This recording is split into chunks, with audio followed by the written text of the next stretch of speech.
है कि उनकी हुकूमत अपना तरीक़ाकार नहीं बदलती, मतलब this is their policy. And इन्होंने फरमाया था ना कि घुस के मारेंगे की बात हुई थी ना, तो फिर घुस के मारा उन्होंने कि पाकिस्तान ने डच गवर्नमेंट से कुछ इक्विपमेंट मांगा है अपनी नेवी के लिए। इसी की क्या मजाल कि इंडिया को डिफाई करे, और वो भी हॉलैंड जैसा मुल्क। ये जंग सिर्फ फौज ने नहीं बल्कि एक कौम ने लड़ी है, और ये अभी जो मेरी हालत है जबान में जो लर्जिश है। लश्कर तैयबा का बंदा है जो कि नेपाल में कमांडर हुआ करता था, उसको जो है वो बदीन सिंध के अंदर जो है वो आज कत्ल कर दिया गया है। कहते हैं कि इंडिया में ये बहुत सारे वाकयात में इन्वॉल्व रहा है 2005, 6, 7, 8 के दौर में।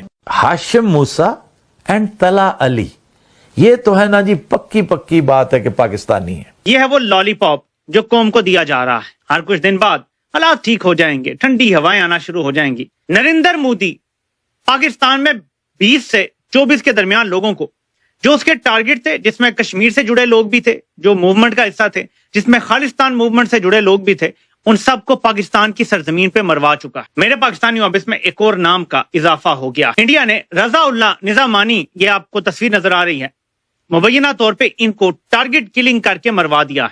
लश्कर का टॉप आतंकी पाकिस्तान में मारा गया है। सीधे सीधे लफ्जों में ये कहें तो एक और को टपका दिया गया है। इनको कहते हैं अनआइडेंटिफाइड गनमैन। ये कौन है, कहां से आते हैं? ये पहला मौका नहीं है कि रॉ की जो दहशतगर्दाना सरगर्मियां हैं ये मंजर आम पर आई हैं। सरहद पार आते जाते थे, लश्कर तैयबा के साथ इनके बड़े गहरे मरासिम थे। एक के तो हमारी फौज और हमारी इंटेलिजेंस के साथ भी ताल्लुकात थे और मामलात थे, बल्कि वो बाकायदा सिपाही था, कमांडो था। हम लाते हैं टॉक शोज और अनलिमिटेड एंटरटेनमेंट सिर्फ यूट्यूब पर। अगर आपने अभी तक हमारा चैनल सब्सक्राइब नहीं किया तो अभी सब्सक्राइब करें और बेल आइकॉन को क्लिक करके हमारी लेटेस्ट वीडियोस के बारे में अपडेट जानें। की एक बड़ी इंटरेस्टिंग खबर है टाइम्स ऑफ इंडिया की कि पाकिस्तान ने डच गवर्नमेंट से कुछ इक्विपमेंट मांगा है अपनी नेवी के लिए, जो कि इंटरनेशनल मार्केट से आप उठा सकते हैं, ले सकते हैं। तो डील के डन होने में कोई मसाइल, कोई इश्यूज थे नहीं, जबकि राजनाथ सिंह ने सख्ती से मना कर दिया हॉलैंड को कि आपने ये इक्विपमेंट पाकिस्तान को नहीं देना, क्योंकि this will be used against us. इसी की क्या मजाल कि इंडिया को डिफाई करे, और वो भी हॉलैंड जैसा मुल्क जिसकी बहुत बड़ी कंज्यूमर मार्केट इंडिया है। और इस वक्त तो जो लेने के देने पूरी वेस्टर्न वर्ल्ड को पड़े हुए हैं, उस हिसाब से तो इंडिया उनका बादशाह है। चुनांचे ये और इस जैसी दीगर मिसालों से आप समझ सकते हैं कि इस वक्त एम्पेयर्स कितने हैं इंडिया के, दर्जा हरारत कितना है, प्लानिंग क्या है, अजाइम क्या है। इन्होंने फरमाया था ना कि घुस के मारेंगे की बात हुई थी ना, तो फिर घुस के मारा उन्होंने। 20-25 के करीब तो लोग हैं जो उन्होंने भड़का दिए और घुस के मारे। और फिर 5 साल उधर देखें, अल्लाह ऐलान टीवी पे आके इंडियन अकाबरीन कहा करते थे जनाब थोड़ी सी प्लानिंग अपनी दुरुस्त करेंगे, मार धाड़ की जरूरत ही नहीं है। हम पाकिस्तान को वो सब कुछ देंगे जो वो मांग रहा है, क्योंकि पाकिस्तान का इलाज लड़ाई नहीं है, क्योंकि Pakistan was better in this. Pakistan मार कुटाई में, दंगा फसाद में, लड़ाई झगड़े में बहुत बेहतर था। पाकिस्तान की आर्मी तगड़ी थी।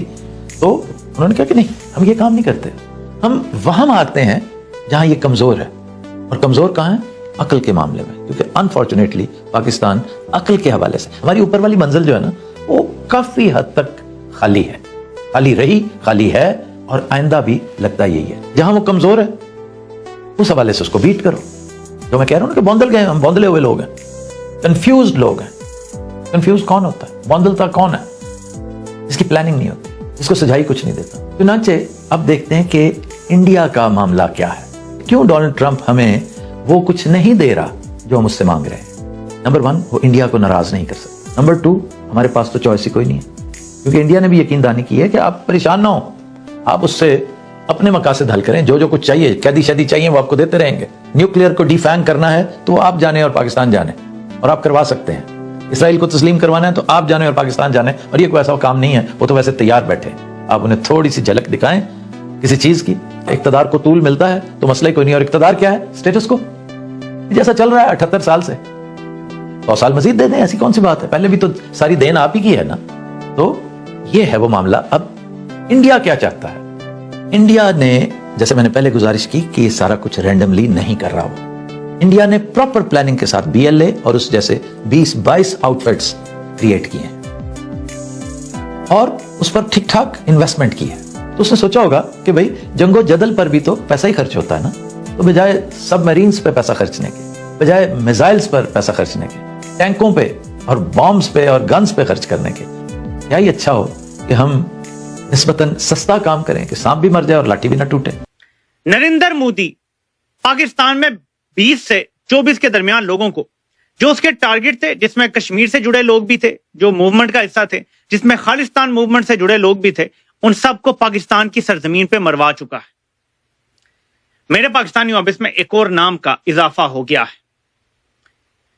इंडिया ने रजाउल्लाह निजामानी, ये आपको तस्वीर नजर आ रही है, मुबैना तौर पे इनको टारगेट किलिंग करके मरवा दिया है। इनको लिंक करता है भारत। इसको छोड़ दें कि ये हैं या नहीं, इसको छोड़ दें कि हम मानते हैं या नहीं, भारत ये मानता है। इनका ताल्लुक कश्मीर की आजादी की मूवमेंट से जोड़ा जाता है। इनको सिंध के शहर बदीन में गोलियां मार के मार दिया गया है। तो मेरे पाकिस्तानियों, वो सिलसिला वहीं से शुरू हुआ है जहां सो कॉल्ड जो फिक्स्ड मैच था मोदी और जनरल आसिम मुनीर के दरमियान, जहां वो खत्म हुआ वहां ये सिलसिला दोबारा शुरू हो गया है। जहां तार कटा था वहीं से तार जोड़ दिया गया है। अब मैं अपना तज्जिया इस पे थोड़ा सा दे के फिर आगे चलते हैं अगली खबर की तरफ। मेरे पाकिस्तानियों, ये बड़ी अहम चीज है और आपने समझनी है। पाकिस्तान रजीम चेंज ऑपरेशन के बाद भारत का बगल बच्चा बन चुका था, ठीक है। बाइडेन ने पाकिस्तान के सर पे बड़ा जबरदस्त दस्ते शफकत रखा हुआ था और पाकिस्तान भी बड़ा अच्छा बच्चा बन के चल रहा था। नरेंद्र मोदी भी खुश था, हमारी सिफारिशें कर रहा था कि यार ये तो बड़े अच्छे लोग हैं, ये हुकूमत बड़ी अच्छी है, ये जर्नैल बड़े अच्छे हैं, मैं तो बड़ा खुश हूं इनसे। पाकिस्तान में एक सिलसिला शुरू हुआ, भारत को जितने मतलूब टारगेट थे उनको मारने का। धड़ाधड़ उन टारगेट्स को मारा गया। 20 से लेकर 24 तक टारगेट्स किए गए। पाकिस्तान की एजेंसियां खुद ये मानती हैं कि ये भारत ने किया। ये भी मानती हैं कि ये नेटवर्क किसी अरब मुल्क से बैठ के चल रहा है और उसके जरिए वो टारगेट कर रहे हैं पाकिस्तान में लोगों को।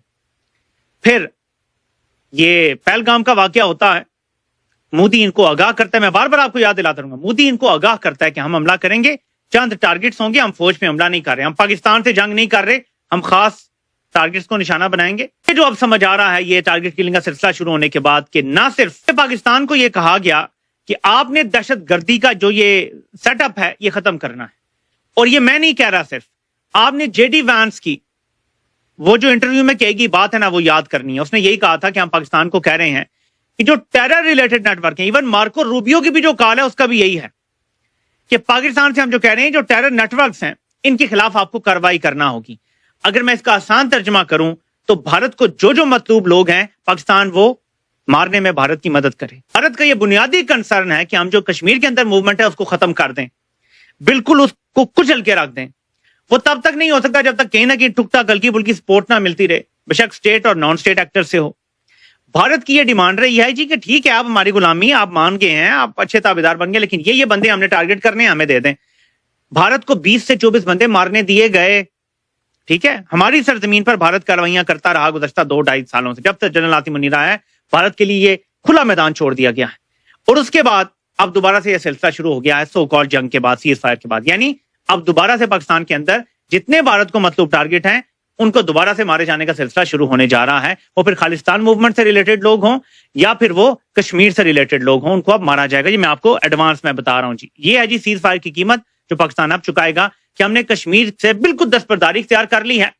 जुबानी जमा खर्च तो अपनी जगह, लेकिन अब किसी सूरत उस मूवमेंट का किसी तरह भी स्टेट सतह पे तो वासी हम नहीं दे रहे थे, नॉन स्टेट एक्टर्स के हवाले से भी जो माजी में करते थे ना उनका भी हम ऐसा सबक सिखाएंगे कि अंदर कोई सोचेगा भी नहीं इस तरह की हरकत करने का। तो ये नजर आ रहा है अभी, ठीक है।